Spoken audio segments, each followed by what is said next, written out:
the legislature for providing this forum, and more importantly, the Bank of Guam for providing the luncheon. So can we just give a round of applause to the members of the legislature and the Bank of Guam for feeding us? And for all of you who have come back and are here again, thank you for just joining us in this afternoon session. The afternoon session is different in its forum, that we are going to be challenged by 4 brilliant minds, and that's always interesting. So I want to welcome the members of the panel for our afternoon session. Hope, would you like to introduce the first one? I believe that we were told to go from left to right. Is that the order? Okay, everybody. Well, I just want, I don't want anybody taking me to court if you don't agree over there. So start with the senior citizen. we start with the most senior. No, and I mean that. No, I mean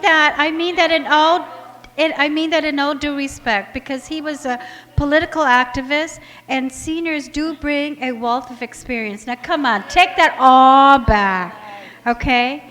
All right. So he will lead the other younger members of the panel in this discussion. So I will stand on what I just said about the most senior, notable, Honorable Benjamin J.F. Cruz, and it's an honor for me and a privilege to introduce him.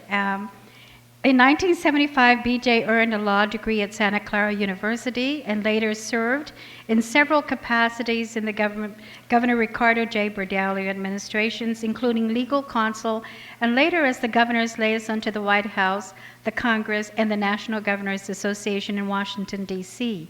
In 1984, Bordallo appointed BJ as judge in the Superior Court of Guam at age 33. The youngest attorney ever appointed to that position. Now, panel members? No, he was 23. Oh, I'm sorry, they made an error. I believe he was only 23. Okay, the youngest attorney ever appointed to that position. He later retired as Chief Justice of the Supreme Court of Guam. In 2004, BJ, as we all know him and call him and would like to be addressed as BJ, was elected to the Guam legislature, where he currently serves as Vice Speaker. BJ is often observed in firm composure at legislative oversight hearings, sometimes, where he often asks tough questions that demand clear answers, and you're going to see him make some tough statements this afternoon. Please join me in welcoming our Honorable Justice Benjamin J.F. Cruz. Thank you very much. This is the one time that I'm glad that it's age before beauty, because I was in my office panicking, thinking that I was going to have to speak after Robert and Julian. And I was trying to figure out if I could have a heart attack or something so that I wouldn't have to come back out here and speak after Julian. So I was glad that, because if you've seen him speak, if you've heard him speak, he is an absolutely brilliant and passionate speaker. And I'm glad Therese and I have exerted our seniority and asked to speak before him.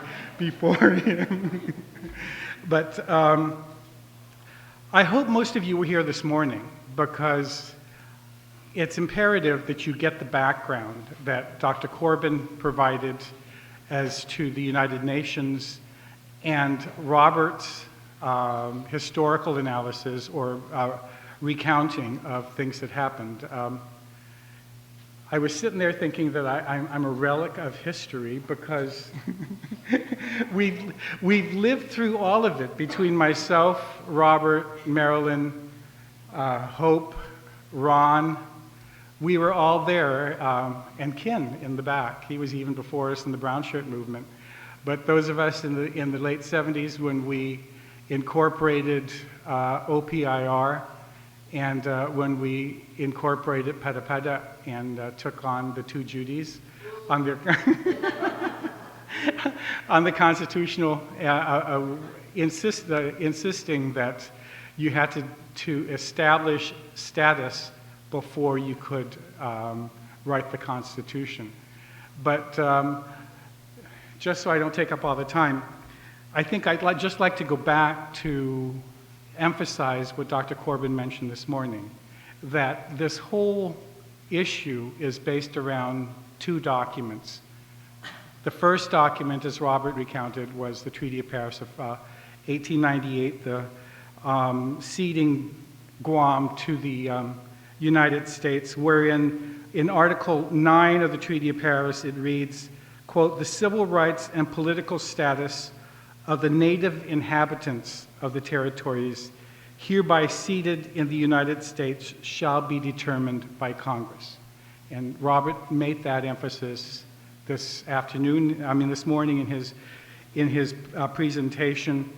And Dr. Corbin, in his recantation of all of the United Nations things, I think the one thing that should be stressed is the United Nations Charter, Chapter 9, Article 73, which reads, quote, "Members of the United Nations which have or assume responsibilities for the administration of territories whose peoples have not yet attained a full measure of self-government recognize the principle that the interests of the inhabitants of these territories are paramount and accept as a sacred trust the obligation to promote to the utmost within the system of international peace and security established by these present charter the well-being of the inhabitants of these territories, and to this end to develop self-government, to take due account of the political aspirations of the people, and to assist them with the progressive development of free political institutions according to the particular circumstances of each territory and its peoples and their varying stages of advancement." And that's from which these two documents are the basis of this whole discussion of why we in OPI believe that there is an inherent indigenous human right, and as Robert put it, last he checked, we as Chamorros are human, and so it's a basic human right, the right of self-determination inures to the people. And the one place where I differ with the law and some of the scholars in the issue is that I really don't believe that it should be tied back to the Organic Act. I think more correctly, it should be back to the Treaty of Paris, because it was the Treaty of Paris in 1898 that said that the United States and the United States Congress had an obligation to the native inhabitants of the island to assure their political development. And if we take it back, and I know Julian will talk about this more later about the fact that it's not race-based, if we take it back to 1898, I can assure you that my great-grandfather, who was fresh off the boat, a Chinese whaler who had 26 children, that they had that the right of they weren't all Chamorro children. They were half Chinese and the other half were Chamorros. Other half are half and half Chinese and Chamorros. So it's not race-based. It was those who can claim that they were here in 1898. And I think Julian will explain it more in his treatise about the fact that it's not race-based and that there are other issues that can be addressed. My position today that I was asked to talk about was an article that I wrote in 1987. This thing has been going since forever. It was interesting last night after I went to the Mass for St. Jude Mass for elected leaders. I stopped by the office to brush my teeth because I was going to go to another party. And the phone rang, and I thought it was Rory calling me to say, let's carpool. I picked it up, and it was Captain Peter Santos from Afghanistan. He was calling me long distance to say that he was very proud about the fact that the local leaders are starting to address this issue, and I decided I would correct him and inform him that we were doing this about the same time that he was born. And I wasn't very far off. He was born in 1974. We formed OPI in about 77. and Pt.2 in 79. And so we'd been around a long time when he was still in Pampers that we were fighting this fight. And so I wanted to correct that. And in 1987, I was asked to come take off my robe as a judge and come back out to assist in the educational process that was being conducted at that time for the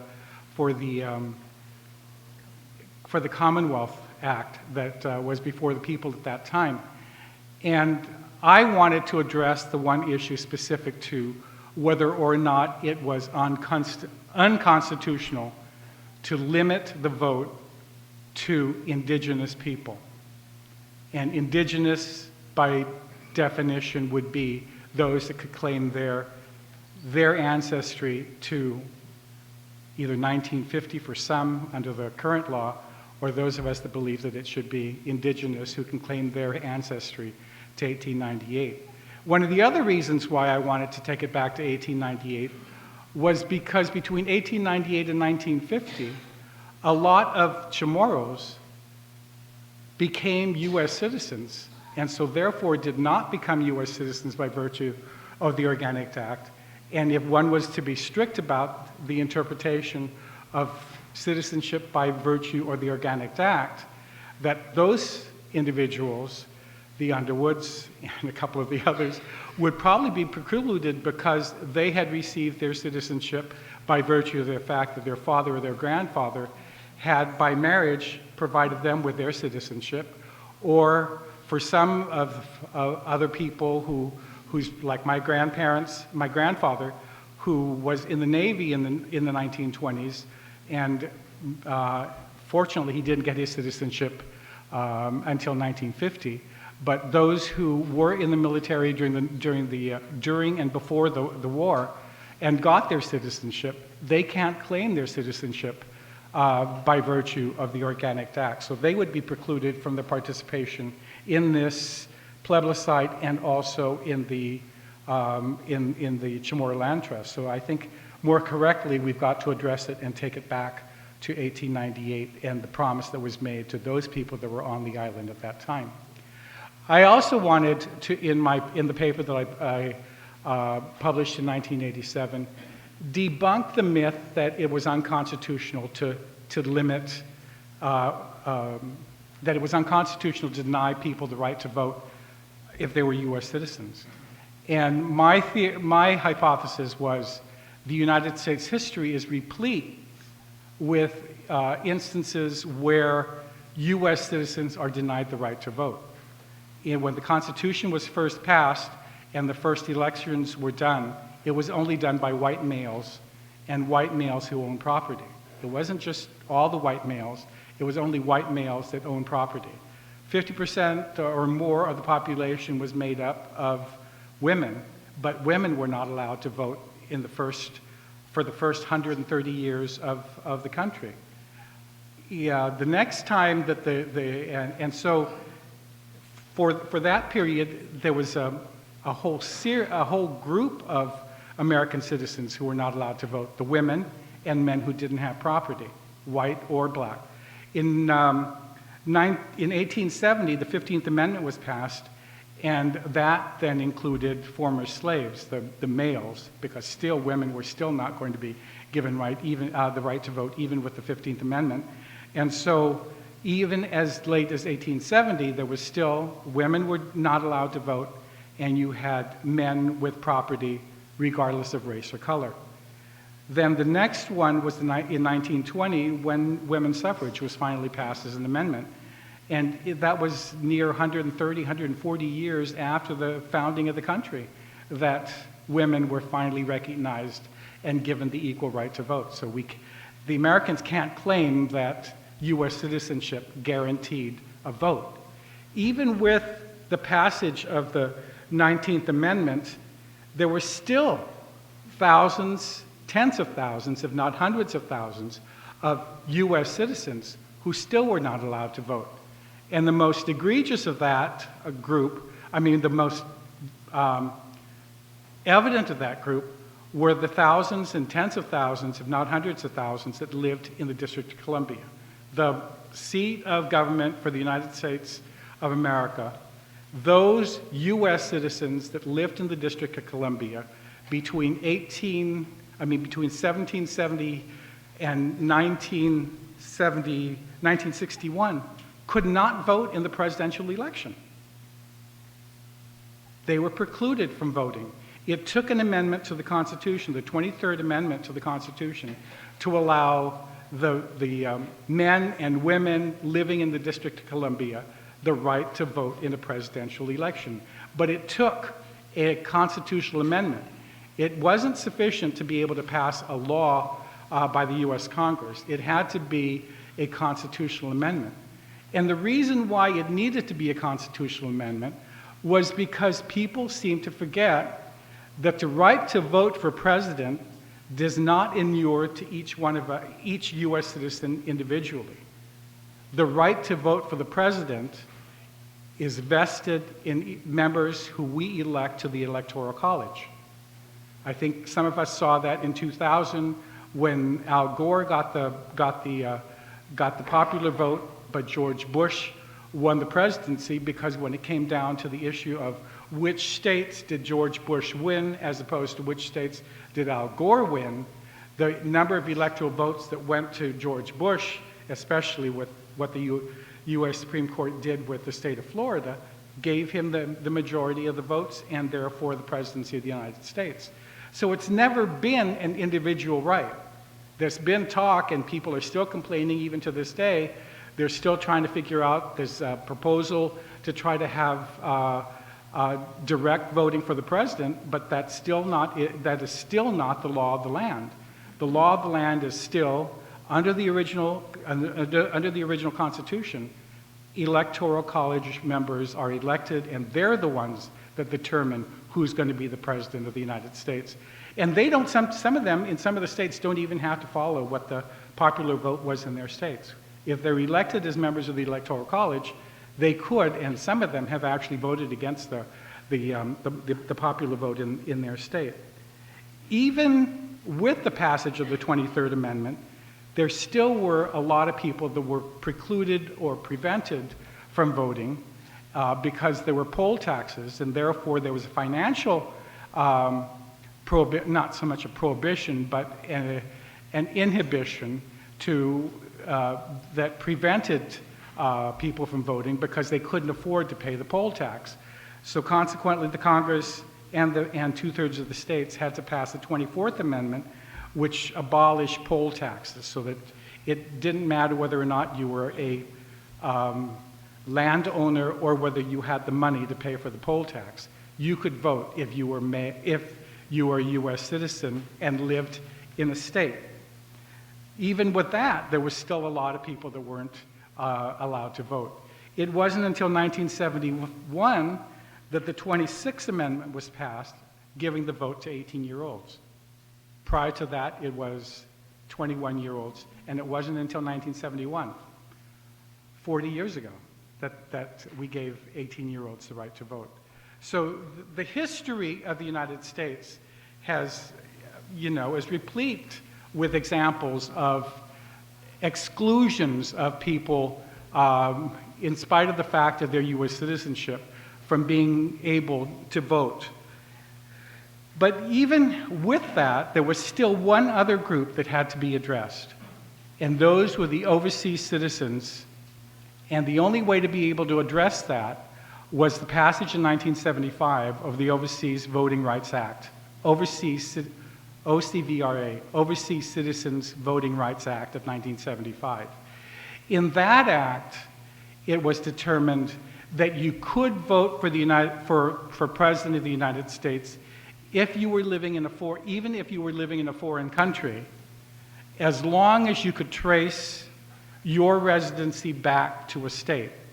That if you were born and were raised in Idaho, and you went to University of Idaho and then decided afterwards that you were going to move to Spain to teach English or to teach at the university, you could vote for the President of the United States, and you would get your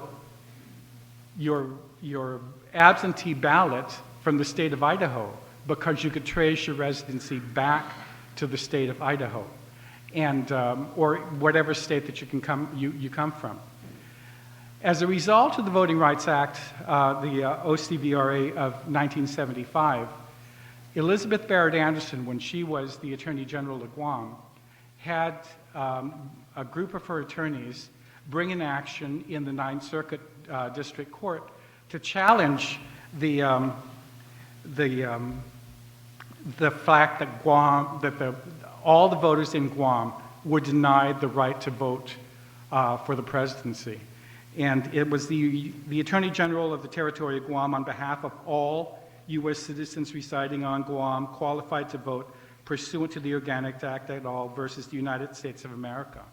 And in that case, the Ninth Circuit issued a ruling which wasn't really affirmed by the U.S. Supreme Court, but in their refusal to take the case up on appeal, it's deemed to have been supported or tacitly agreed to by the U.S. Supreme Court, in that they didn't deem it important enough to take it up on appeal and rule on it. But that was the last word.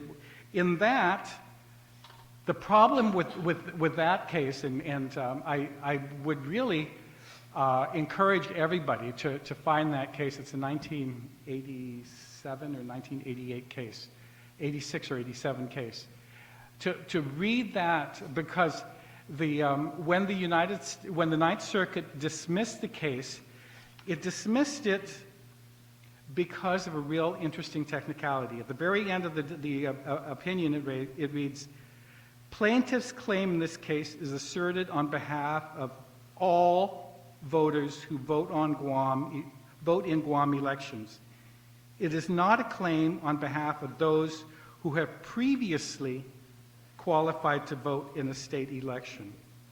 The OCVRA does not evidence Congress's ability or intent to permit all voters in Guam elections to vote in presidential elections."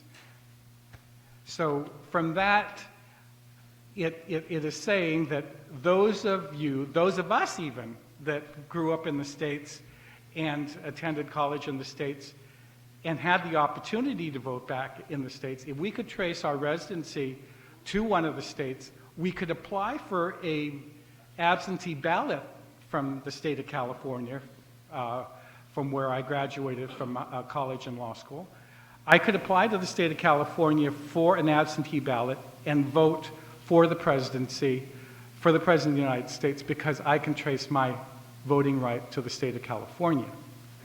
I was very careful about not voting in California when I was going to school, because Marilyn and I had decided it was time. I couldn't vote in California because if I wanted to come back to Guam and run for office, I didn't want to be precluded by having anybody say that I had voted in the California election and had given up my residency on Guam.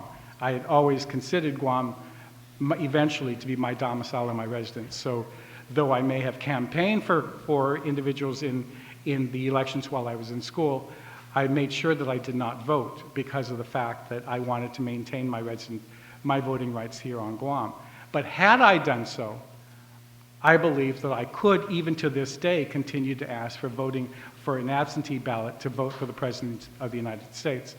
But the problem with the Attorney General's case that they brought on behalf of all, and I stress the word all, because in the opinion of the court, they stressed that issue, all, and followed with the line, "It is not a claim on behalf of those who have previously qualified to vote in state elections." So even with that, there's still a whole group of American citizens, U.S. citizens, who are denied the right to vote because of where they're at, the land on which they're standing, living.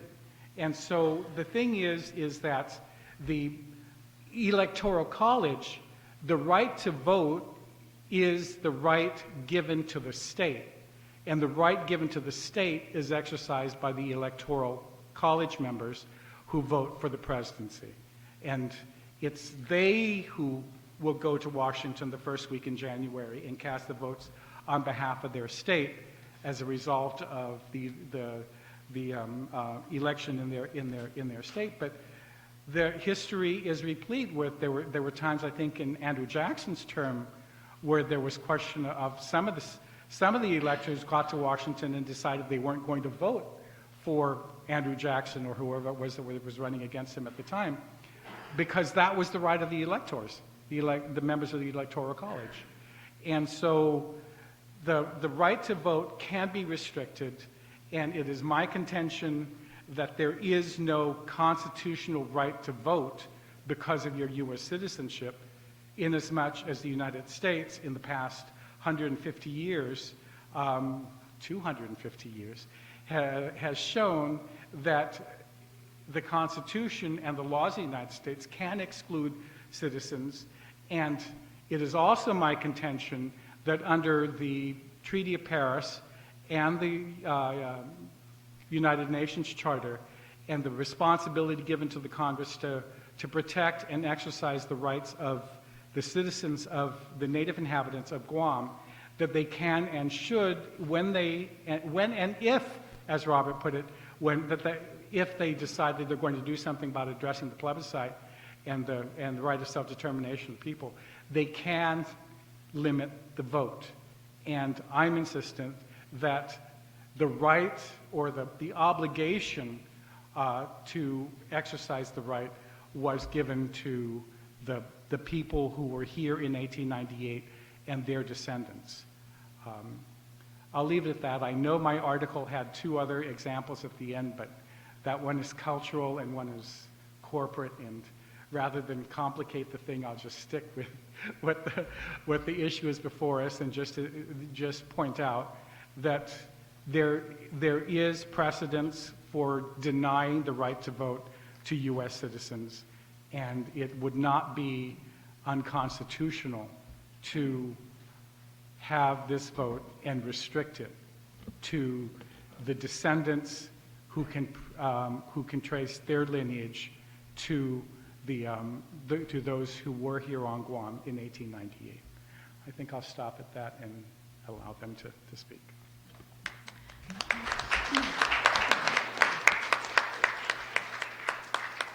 Sidusmasi, Justice and Senator B.J. Cruz. Our next speaker is Ununanona Guinigi Interu Itanota no si Therese, attorney Therese Terlaje.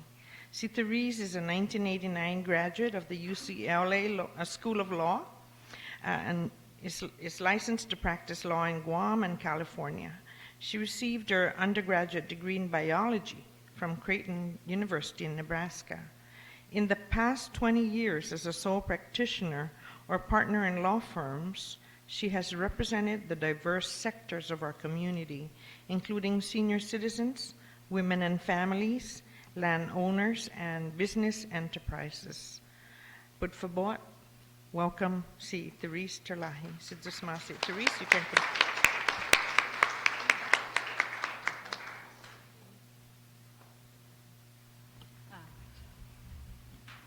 Buenas. I'd like to greet and acknowledge that I am in the presence of very distinguished members of our community. Many of you have been elected to office and have served our quest for self-determination with dignity, wisdom, courage, and excellence, and have by their actions inspired the aspirations of my generation. I'm humbled to be allowed by the Speaker, members of the 31st Guam Legislature, to make a presentation to those who've actually been in negotiations on our behalf or who have helped to get our leaders to the table by their diligent vocalization of the injustices. It's very impossible for me to be more eloquent or entertaining, dynamic than the other speakers today, and that will follow me, I'm sure. I appreciate very much your indulgence in my humble effort to revitalize these endeavors. Thank you. The impacts of historical injustices continue to plague the standard of living on Guam. The quality of life of the people, it's manifested in medical, economic, environmental, political aspects. The delay and denial of justice for inhabitants of Guam has impeded past efforts to achieve sustainable economy for Guam following World War II, and to achieve, and to this day, I believe, contribute to an identity crisis in our children and overall crisis in families and in our government. Guam must urgently strive for justice through political self-determination that incorporates a voice and authority to negate or halt standard of living impacts from carte blanche military expansion and other federal plans for Guam, and from the negative consequences of blanket or unstudied imposition of U.S. laws on Guam. Without justice, sustainability will elude Guam.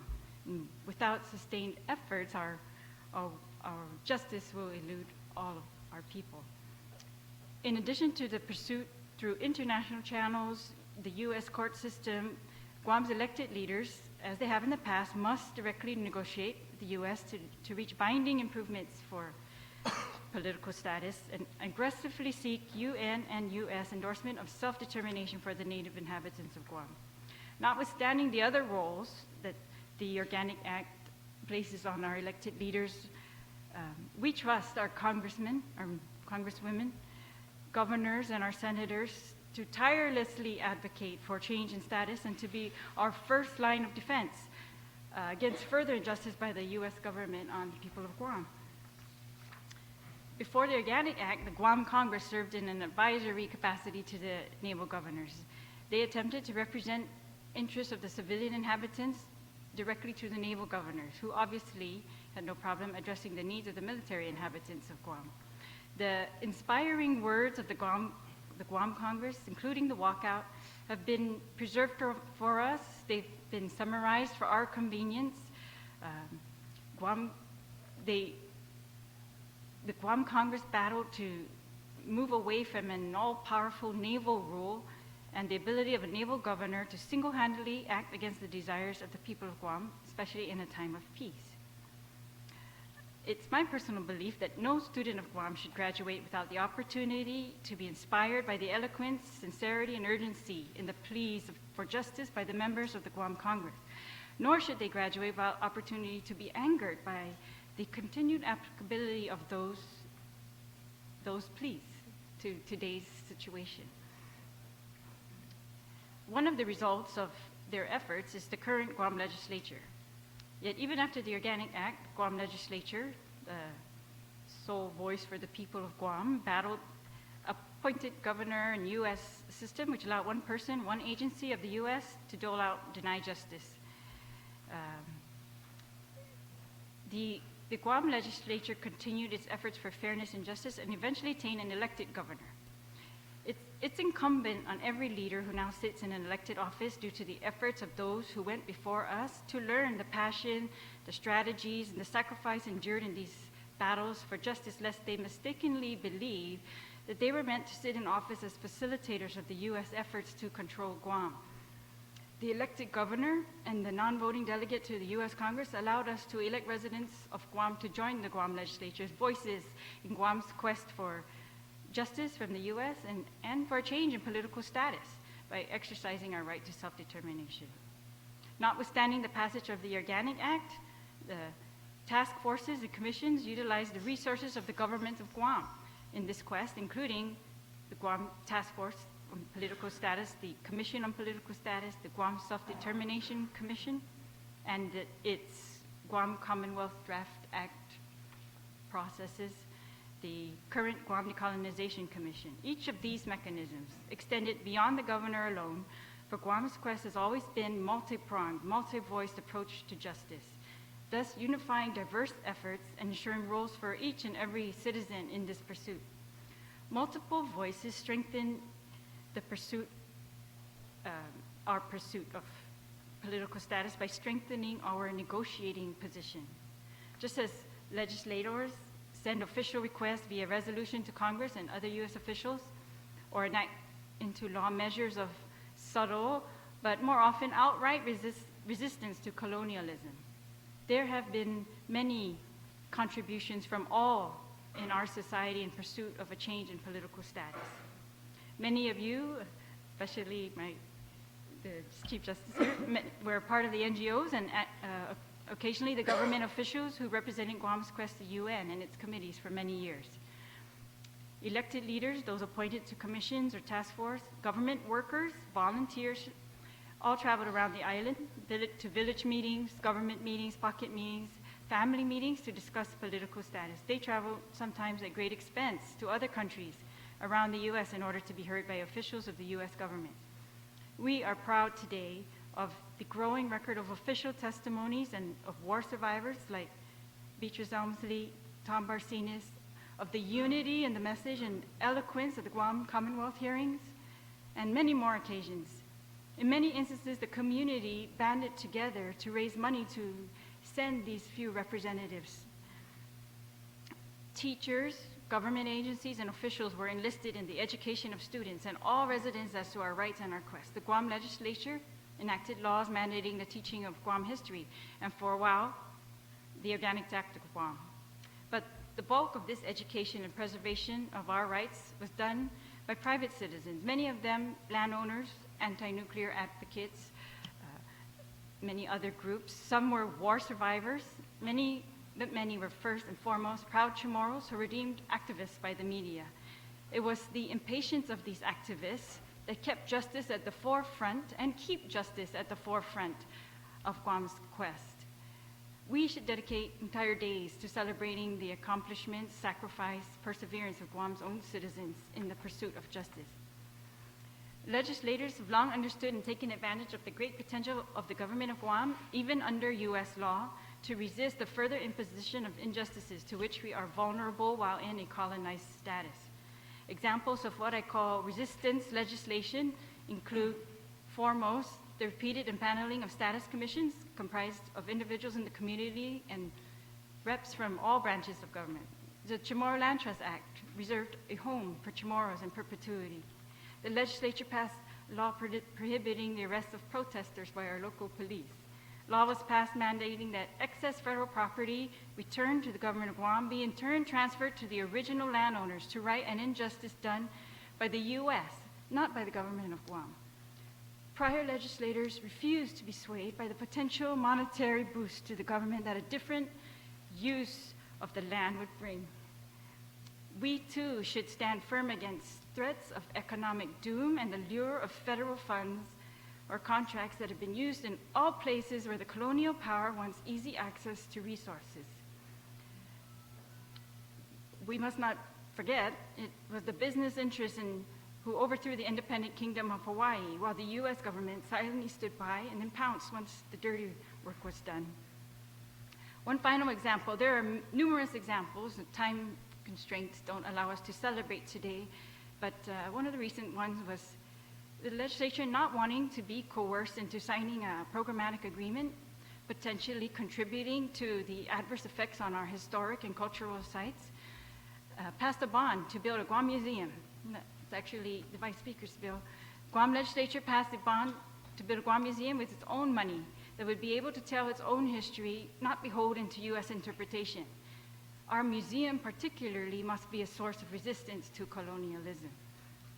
In contrast, the effectiveness of the government in the pursuit of change in political status is vulnerable to the distraction and inconsistency of special interests, derailed by the pursuit of narrow agendas for personal gain.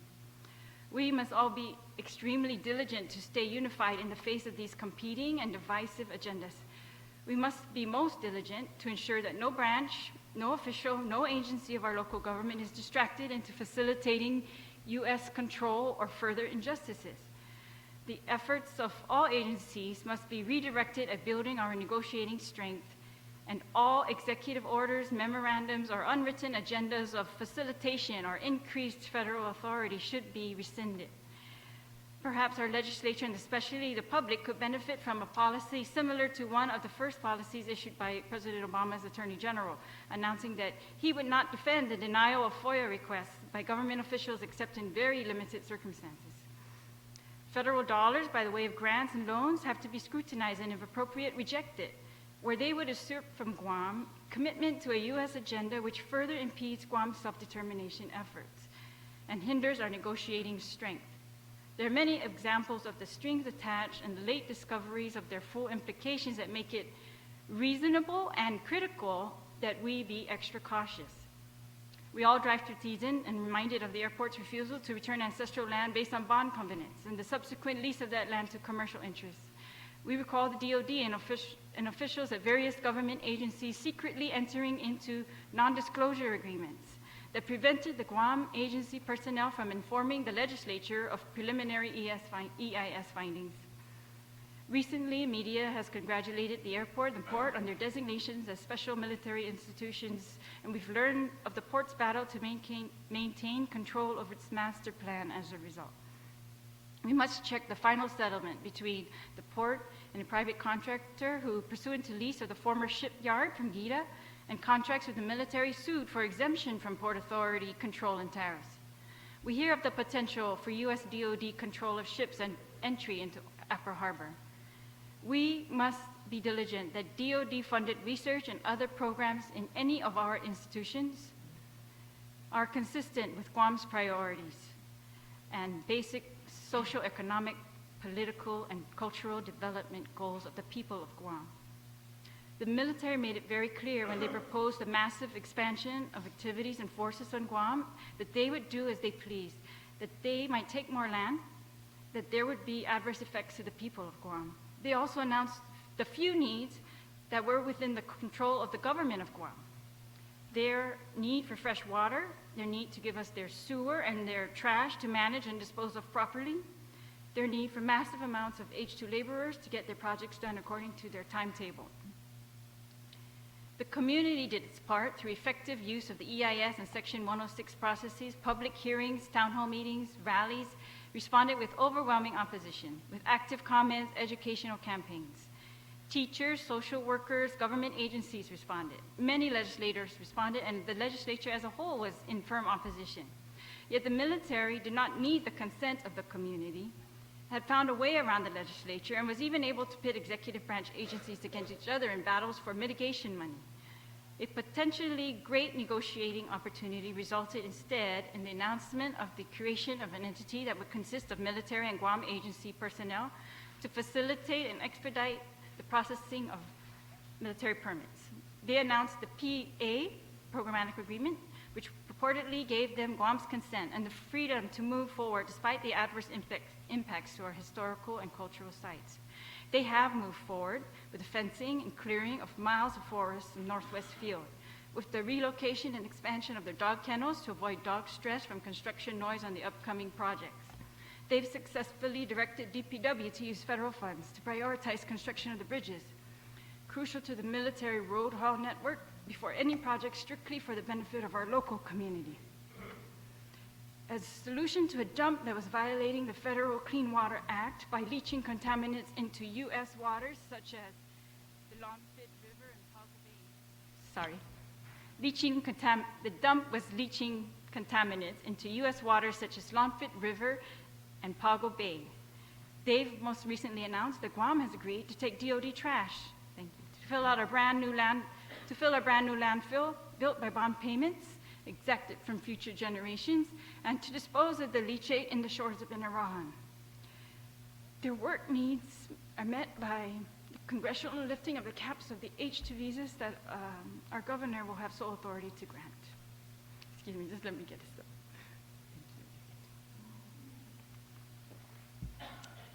Guam has a plan identifying 11 additional water wells for Guam's growth. The U.S. requires 22 additional wells to meet its expansion. Our own CCU has agreed to allow U.S. to take its water from 22 additional wells for free before we address the wells needed for our own needs and stripping our community of the possibility of addressing our needs first, selling the excess to the military. Power and water, formerly in control of the legislature as part of the entire government of Guam, are run by independent boards, and like many other autonomous agencies. A huge chunk of Guam's overall interests is being negotiated piecemeal, and we are vulnerable to the potential influence on these boards by businessmen who aim to do, or business interests who are doing business with the military or the contractors.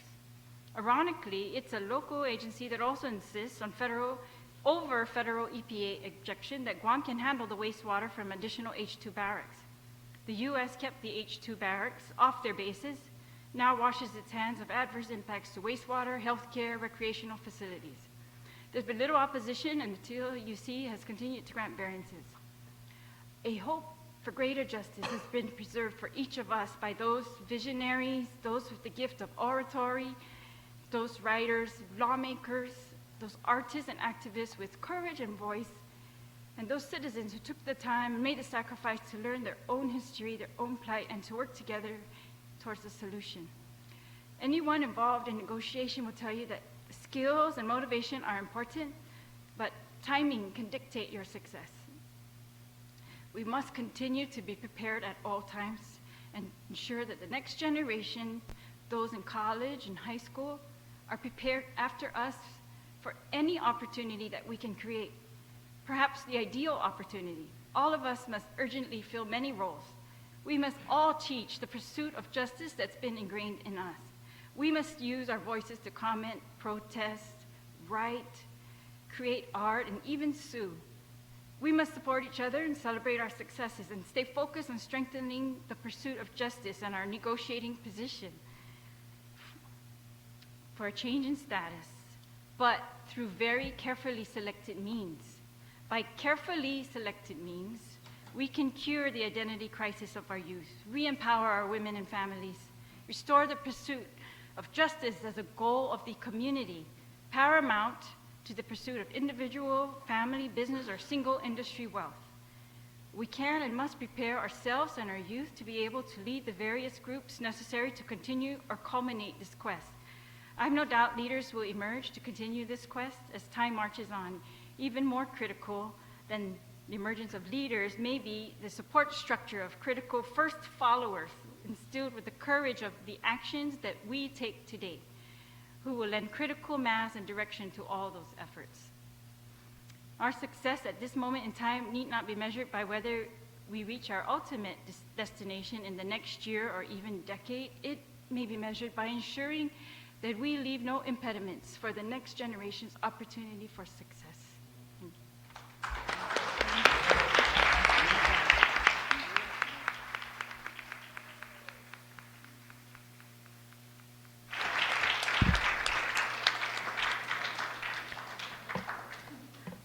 Saluda ho, Attorney Therese Terlaje,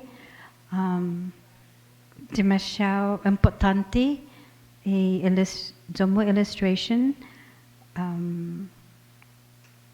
Ifretsa ni kwentosmo otungwa na masenti gi tota audience. I'm very proud of you. Hago hagan gohan. Thank you, Sizus Masi.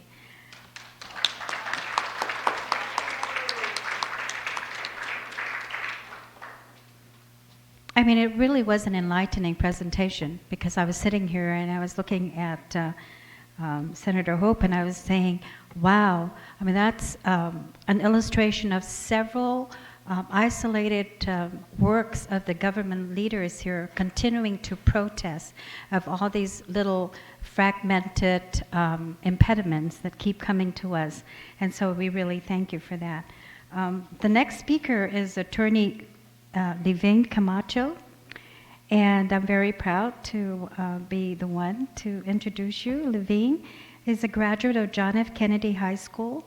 He earned his bachelor's degree in English literature at the University of Washington and his law degree at Boston University. Leevin clerked at the Supreme Court of Guam and has been in private practice for over 5 years. He is a solo practitioner with experience in the areas of criminal defense, civil litigation, and appeals.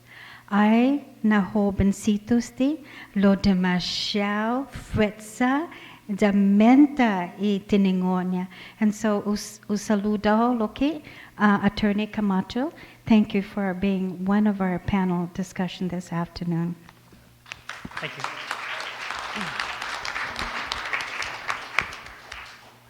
I feel like I'm at a talent show and I'm following two acts that sang the song that I was planning on singing better than I could have. So I'm glad I didn't prepare a presentation, otherwise I wouldn't have had anything to say after Therese and Vice Speaker Cruz and Dr. Underwood and Dr. Corbin earlier today. I guess when I was invited to come talk the last week or so, I've been asking friends and family if they think Guam is a colony.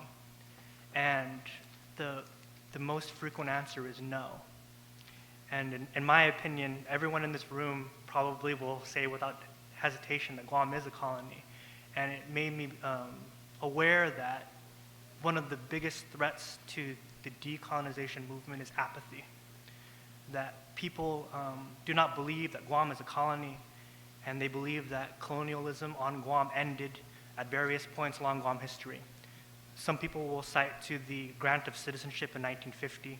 Others will cite to being able to elect our governor. And my presentation is called The Fourth Branch. And what I wanted to do is just, if you look at Guam's government, and I work at the Supreme Court, in 2004, well, I'll begin with the judiciary branch, or the judicial branch. We were given a Supreme Court by Congress in the 70s, and that was ruled to infringe on Article 3 court, so the federal district court. So I believe in 1984, Congress gave us another opportunity to create a Supreme Court. The Supreme Court finally was convened, and it wasn't until 2004 that Congress named the Supreme Court of Guam the highest judicial authority on the island.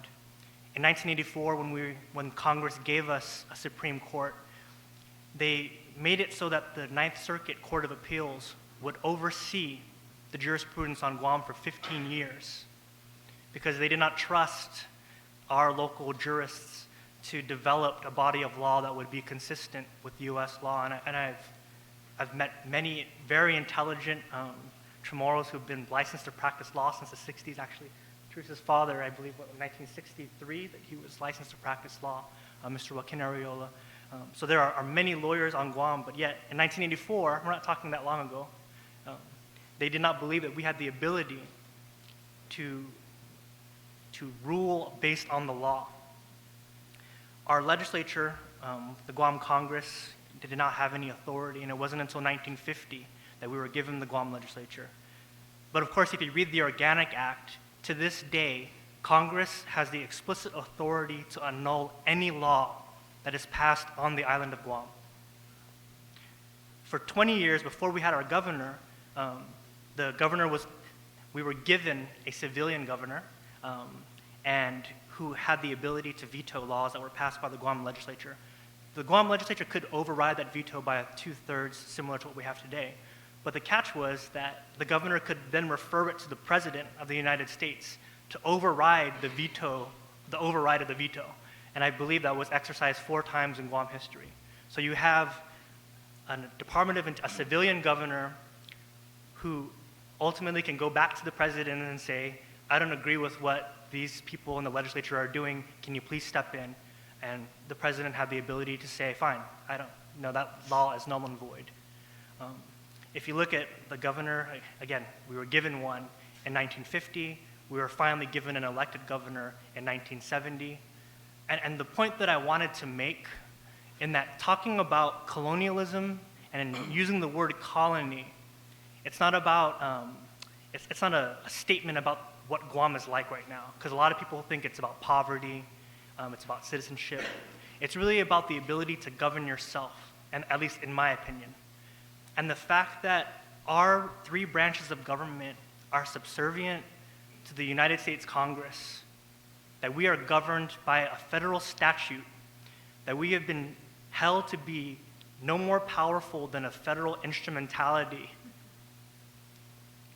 is something that people on Guam need to know. And that in moving forward, it is not enough to educate on the 3 options of political status. People need to understand that our current political status is unacceptable, and it takes away power from the people who need to have it in our hands. And I mentioned the historical context, and there's a danger in saying that the piecemeal government that we've been given is adequate. Our territorial status, which was arrived at based on a $600 tariff on oranges being shipped from Puerto Rico to New York. That's where unincorporated territories came from. And if you read the insular cases, they're all about tariffs, right? So the political status of people living in Puerto Rico, living on Guam, living in the Philippines, living later in the Virgin Islands. All of that was arrived at based on whether or not shippers should have to pay taxes. We need to understand that the discrimination that the United States Congress is allowed to do under the insular cases in Article 4 inhibits us today.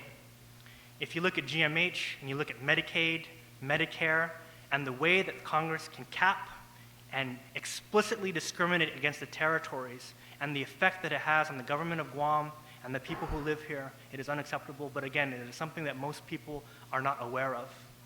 There was a GAO report that was done, I believe, in 2004 at the request of Congressman Bordallo as well as other delegates. And if you read through it and you see that in a state of comparable socioeconomic status, they receive 12 times more in benefits per capita than the people of Guam do. I believe that in talking about, I actually will keep my conversation brief, but you know, when I was talking to some friends about this, and I said, oh, my talk is called The Fourth Branch, and they said, oh, you mean the people of Guam? And I kind of laughed, but I thought that was a perfect way to illustrate the way that power should be moving, because colonialism is about power, and decolonization needs to be about power and placing power in the right place. Thank you.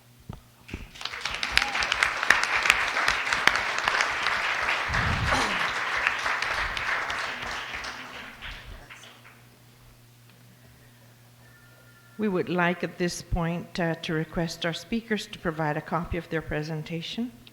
Your speeches will be made available so that and so will the entire session.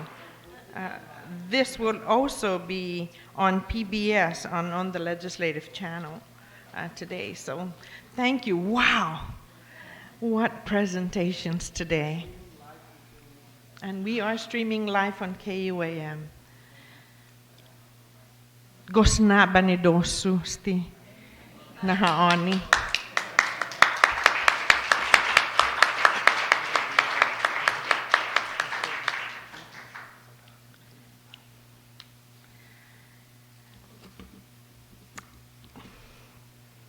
I'm kind of taken aback and just so moved by these brilliant presentations today. Si manaizu no oportunidad para be sangan dididi prestinam patgun para guahu sa sinya lahihu si Leevin, sinya lahihu si Julian, dan esti dos na luhu si BJ dan si Therese.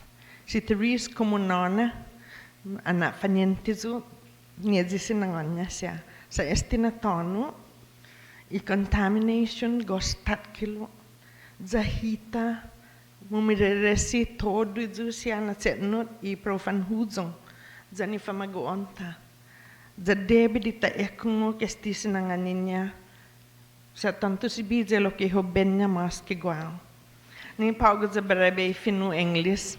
The last I checked in Webster's, the term colonialism means control by one power over a dependent people or a dependent area. Colonialism is a policy that advocates or is based on this kind of control. The process and the continuation of colonization is dependent on one government or group of people imposing on another government or group of people the rules under which they live. I am so privileged to introduce this young man, si Julian I call him, an attorney who has done so much brilliant scholarship in the broader field of international human rights law. And within this, his work centers on self-determination, specifically as it concerns indigenous and colonized peoples, or the inhabitants of what the UN calls non-self-governing territories.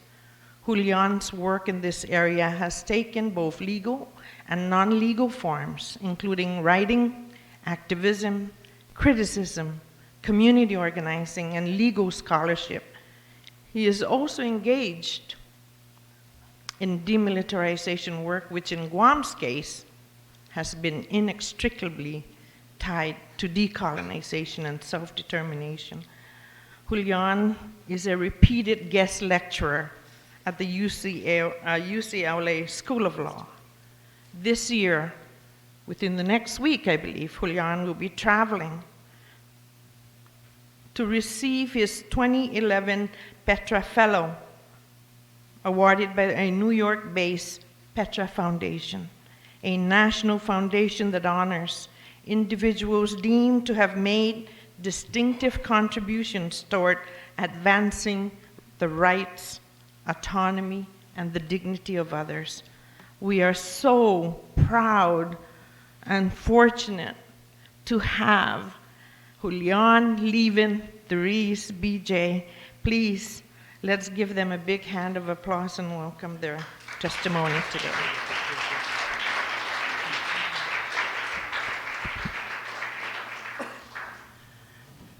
Thank you very much, Auntie Hope, for that introduction. I will try to stay to my 7 to 8 minute limit. But I would like to start by admitting something, is I really did hesitate when I was first invited to be part of this series. After a series of events that have transpired since my presentation at the University of Guam last week. But I want to share this to illustrate a point that I basically, you could say I'm freshly reminded of how powerful words are.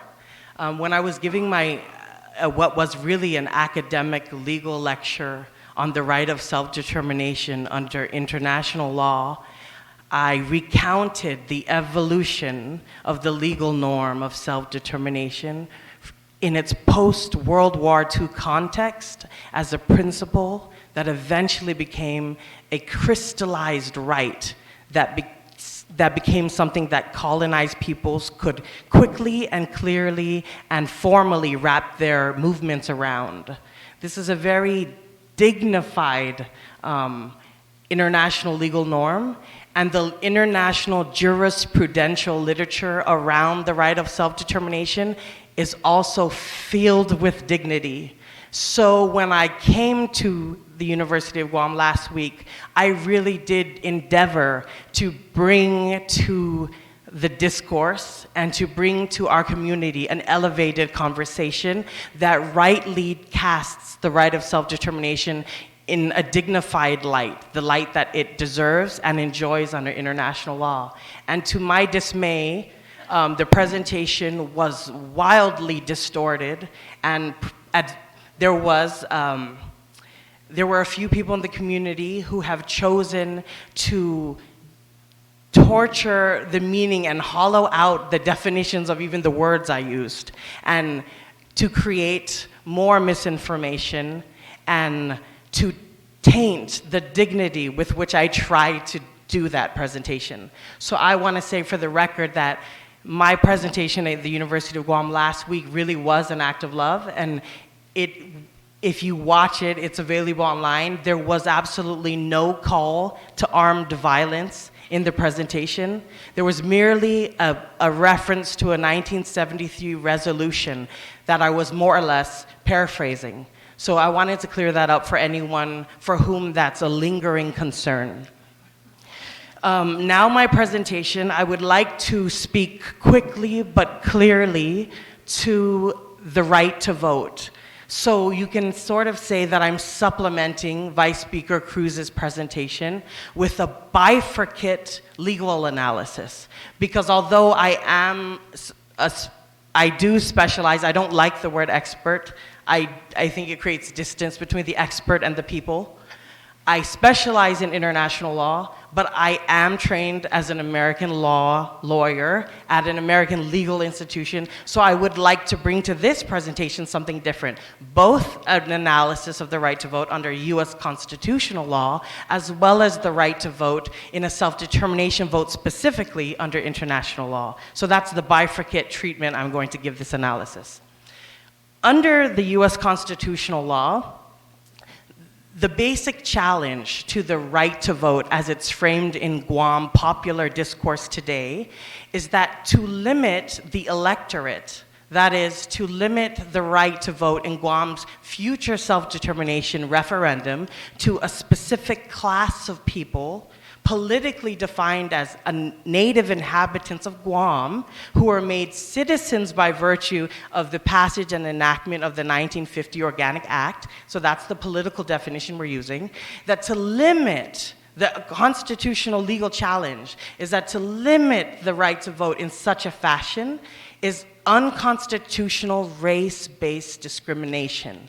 It's violative of the 15th Amendment of the US Constitution, which has a very general blanket prohibition on racial discrimination in voting. So that is the nutshell of the constitutional legal challenge brought by American law-trained lawyers. So in 2000, you should remember this case. In 2000, there was a case heard by the US Supreme Court called Rice versus Cayetano. And this case has been invoked with a level of passion that it still alarms me.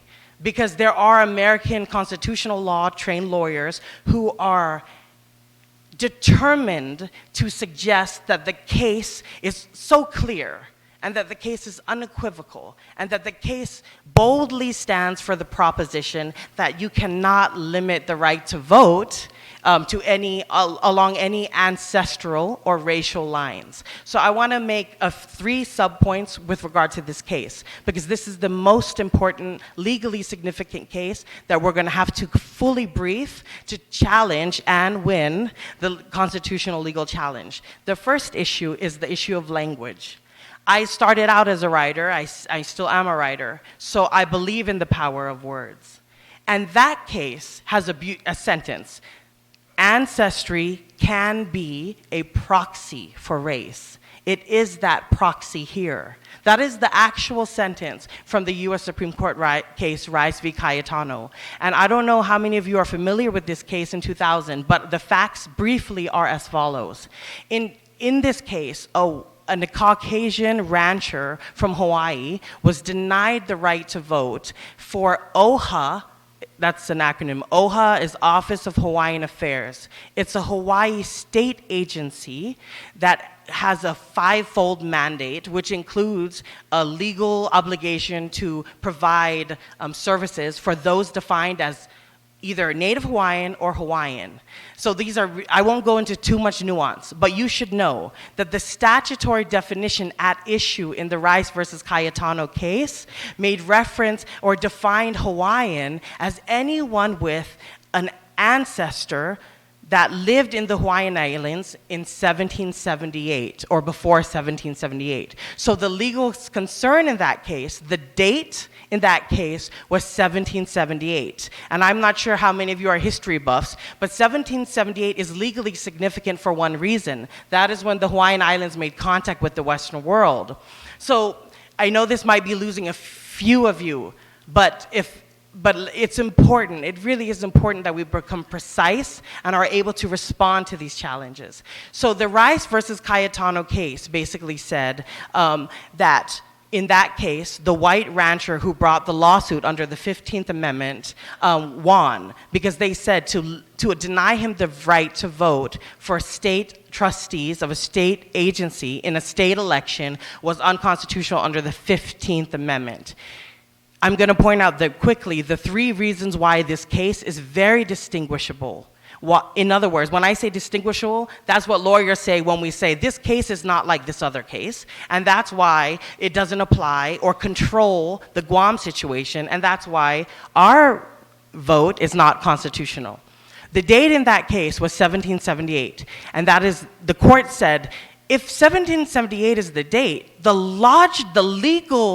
legislative purpose must have been to insulate the race group, the group of Polynesians living in those islands, in a way along racial lines, because there was a logical impossibility that any Caucasian could have been there before 1778. So that's a huge difference. It's hugely different from the dates at issue in the Guam scenario, because here we have a 1950 Organic Act that references an 1898 residency, But if Guam's case was truly analogous to the Hawaii case, the date in question in Guam would be 1521. That's when Guam first made contact with the Western world. So that's the first thing you should say about how to distinguish the case.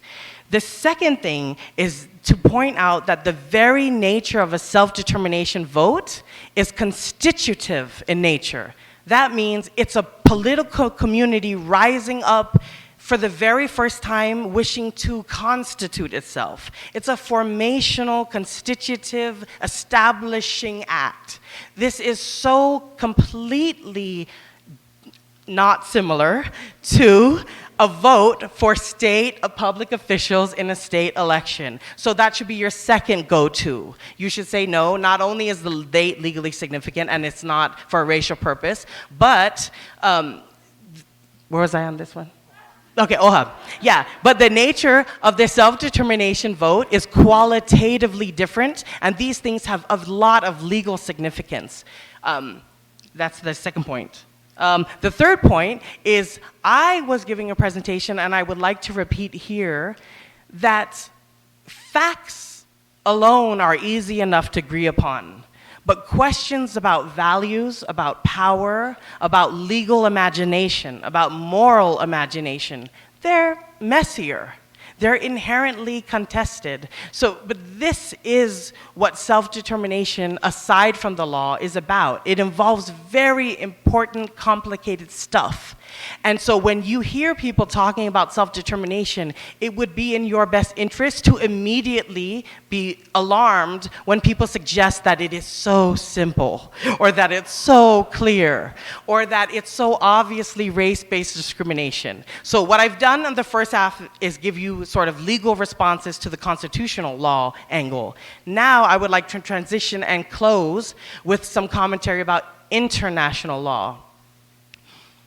It's a common problem in the United States, as well as US-influenced areas such as Guam, to not reach for international law to help solve a problem that is clearly international in nature. And even if you're not willing to concede that it's entirely international in nature, you should at least consider that it has many international dimensions. And that is why I think it's always very important to lift our heads collectively out of the sand and look from a wider, step back and have a wider view. Because the world has actually spoken to some of these issues, and the world has collectively answered some of these issues. And this is the case I would like to end with. In 2002, there was a case involving, guess what? A right to self-determination in the colonial context. In this case, it was the colony of New Caledonia and its administering power, that is France. France had long, for many years, argued that to deny French citizens the right to vote in New Caledonia's self-determination referendum would be, 1, illegal under France's domestic constitution, and 2, illegal under international law's general rule against racial discrimination. In that case, and I think it's a wonderful case because it's illustrative of the fact that the international community is not very much particularly concerned whether the anticipated self-determination vote is unconstitutional under the colonizer's constitution. In that case, it became quite clear that the logic was, that's a little irrelevant. They didn't come out and say it, but they definitely adopted the reasoning that it is not an actually strong legal argument for the colonizer to try to invoke its own constitution to adjudge the legality or illegality of your anti-colonial struggle. Clearly, for political reasons, we can see the logic in that. It's not just the law. It should be quite clear as a political matter.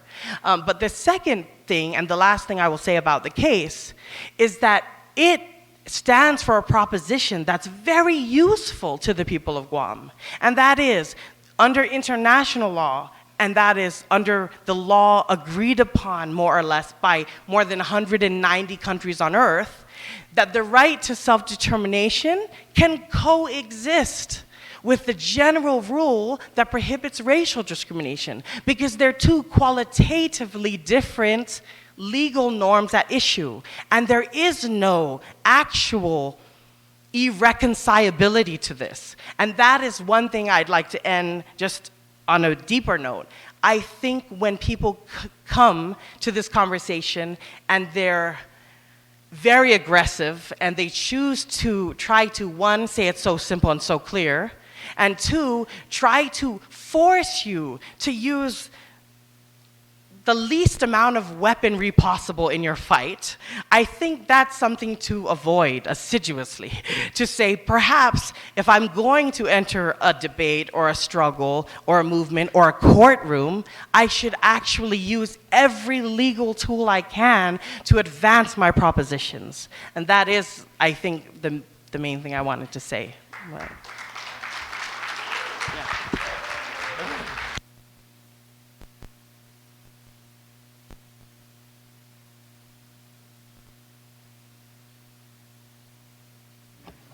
Wow, right? How about another hand of applause for such fine, intelligent panel? I know we have several requests, and I'm going to repeat the request that Senator Hope has made earlier because people are asking, and I can understand why. But we really would like the speakers at this panel to please provide a copy of their presentation. All speeches will be made available, and so in its entire session. So again, you're going to be quotables. The reason, I mean, don't you like that? That they're going to be quoting you, with authority. And so, yeah, very great. It's unfortunate that the time has not allowed us to do any questions and answers, but that the panel will remain seated for the closing remarks. But you are all welcome, all of you here, to please, just when you have questions for the panel, that they're going to be available to answer any of your questions. It is, wow, what a great day, huh, Senator Hope?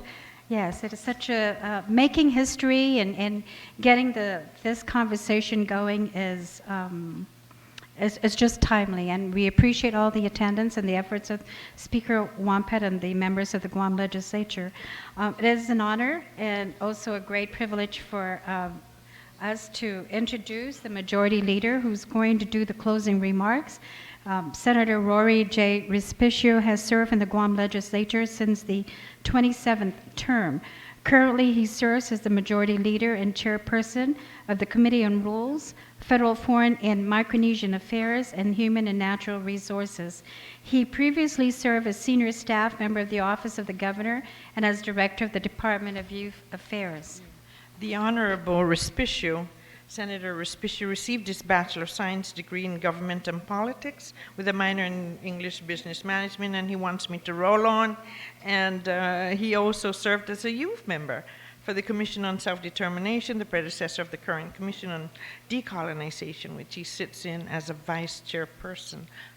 Let us welcome him.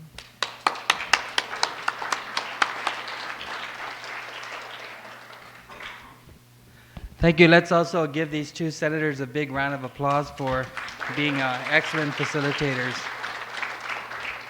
I think wow is the word that best describes the presentations made by our legal scholars, but also a word that describes how productive and fruitful this entire conference was, this forum was. And Speaker and I were talking, and we noticed every time the senators here asked you for copies of your speech, your presentation, we know that because it was given with such passion, including the speech by Attorney Terlaje, although she had some prepared remarks, she barely read from those remarks. And so we're going to do you a favor, just as you've done us a favor. We're going to instruct the clerk to transcribe your comments.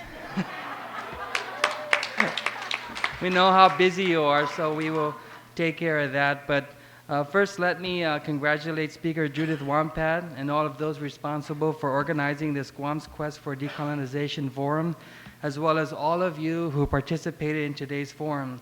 I'm pleased with this valuable exchange of information about the legal, and historical background of Guam's quest for decolonization, and we hope today's discourse contributes to the re-energizing of the public knowledge, discussion, and action of this very important issue. The process of exercising our right to self-determination is critically important for the future of our island and our people, and it involves our entire community.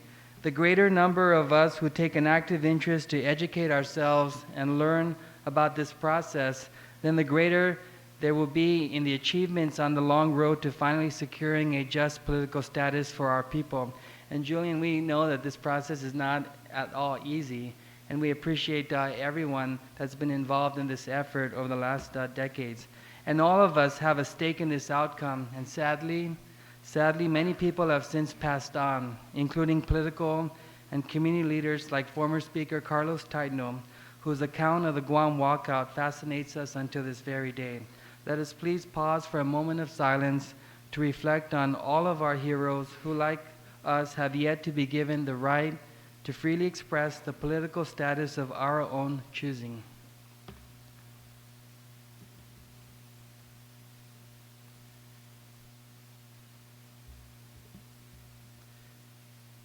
You know, ladies and gentlemen, our problems as an island government are a result of our present federal-territorial relationship, and we must familiarize ourselves with the quest of the Chamorro people to ultimately be freed from the political shackles of colonial powers. There is no greater right for a human being than to decide his or her own destiny, and for the Chamorro people, that can only occur through a process of self-determination and decolonization. This must be our unified message. Many of our young people are involved in the next event being planned as part of this series of educational forums, and which will be held in the coming months. This is a very good thing, and this theme of this event is Decidi Pago, I Decide, and it is being organized under the auspices of this legislature, specifically the Public Policy Institute, a youth internship program under Speaker Wampat and Will Castro's tutelage, the 28th Guam Youth Congress, and the UOG Student Government Association. The spotlight will focus on those important historical events in our people's long journey toward the goal of decolonization, and history tells us that the Chamorro people began as a free people with a society and a language of our own creation. But for hundreds of years now, we have had other societies and other languages and other forms of government imposed upon us, telling us how to live, enacting laws for which we have no say, going against the very idea that government gets its power from the consent of the people, as Dr. Robert Underwood so eloquently articulated. We must make this decision now more than ever. We must be allowed the opportunity to determine our own destiny. That time is long overdue for the Chamorro people. We must continue to move toward a process for decolonization, no matter what that status may be, whatever status is chosen by the majority, and work in a unified Team Guam approach to Congress and the United Nations, putting our individual aspirations aside and instead putting Guam first. Many thanks to all of you for your participation and attendance in today's forum, and we look forward to seeing you at the upcoming events. And before we close, we'd like to extend another Undangtun Asidus Masi to our panelists, Dr. Robert Underwood, former Congressman and President of the University of Guam, to Vice Speaker, the Honorable former Chief Justice, who thankfully you've been around all this time to remind us of what we've done or have not done. Vice Speaker B.J. Cruz, Attorney Therese Terlaje, who also is our legislative counsel, to which we've been very privileged to have her legal guidance here, to Attorney Julian Aguon and Attorney Leevin Camacho, wow again, and especially to our off-island guest, Dr. Carlyle Corbin. Thank you, and si Diyos masi.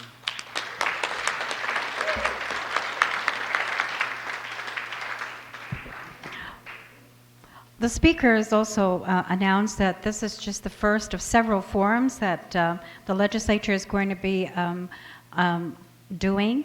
And so tune in to announcements. I believe that the next session is slated in January, and there will be the historical perspectives, and then there will be the I believe, a panel for inviting all of those who actually participated in the formulation of their covenants and their compacts. And not the present leaders, but those who actually were in active negotiations when they developed their covenants and their compacts. And there is going to be future symposiums on just an ongoing discourse and discussion. Senator Hope, do you have a closing remark? Basically, we wanted to thank KUAM for live streaming this session today and for making it available to everyone on island. Sidusmasi KUAM.